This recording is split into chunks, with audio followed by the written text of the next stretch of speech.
ఒక మనిషి రోజు మొత్తంలో ఎన్నిసార్లు ఫుడ్ తీసుకోవచ్చు అనేది అందరికీ తెలియదు. సో బేసిక్గా రోజుకి మనిషి 4 సార్లు తినచ్చు. First is breakfast, lunch, snacks and dinner. So ఈ 4 సైకిల్స్ లో ఏది బ్రేక్ చేస్తే ఏమైతుంది అనేది మనం మాట్లాడుకుందాం. చాలా మంది బ్రేక్ఫాస్ట్ స్కిప్ చేస్తూ ఉంటారు. నేను సన్నగా అయిపోవాలని కానీ, లేకపోతే నైట్ ఎక్కువ తినేసాను, ఇవాళ కొంచెం గ్యాప్ ఇద్దాము, లేకపోతే టైం అడ్జస్ట్ అవ్వక అలా బ్రేక్ఫాస్ట్ స్కిప్ చేసేస్తూ ఉంటారు. సో దానివల్ల ఏమైతుందంటే మన బాడీకి ప్రాపర్ గ్లూకోజ్ లెవెల్స్ అనేవి అందవు.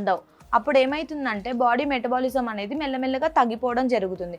సో ఫస్ట్ మీల్, మన బాడీలో ఫస్ట్ మీల్ అనేది చాలా ఇంపార్టెంట్. అది బ్రేక్ఫాస్ట్ స్కిప్ చేయడం వల్ల చాలా కాంప్లికేషన్స్ వస్తాయి. స్టార్టింగ్లో చాలా బాగుంటుంది, డిఫరెన్సెస్ ఏం తెలియదు. లాంగ్ టర్మ్లో ఏంటంటే మెల్లమెల్లగా ఏదో ఒక కాంప్లికేషన్స్ వస్తూనే ఉంటాయి. ఫస్ట్ మీల్ మనం తీసుకున్న తర్వాత మన బాడీ చేసే పని ఏంటంటే గ్లూకోజ్ అనేది ఎనర్జీగా కన్వర్ట్ అయ్యి ప్రతి ఆర్గాన్ తీసేసుకుంటుంది, దాని పని అది చేసేసుకుంటుంది. సో బ్రేక్ఫాస్ట్ స్కిప్ చేయడం వల్ల ఏంటంటే ఆర్గాన్స్కి ప్రాపర్ గ్లూకోజ్ లెవెల్స్ అనేవి అందవు. సో అందకపోవడం వల్ల ఏం జరుగుతుందంటే మెల్లమెల్లగా కాంప్లికేషన్స్ వస్తాయి. సో బ్రేక్ఫాస్ట్ అనేది ఎప్పుడు స్కిప్ చేయకూడదు. First meal of the day అనేది సెకండ్ 2 మీల్స్ ని డిసైడ్ చేస్తుంది.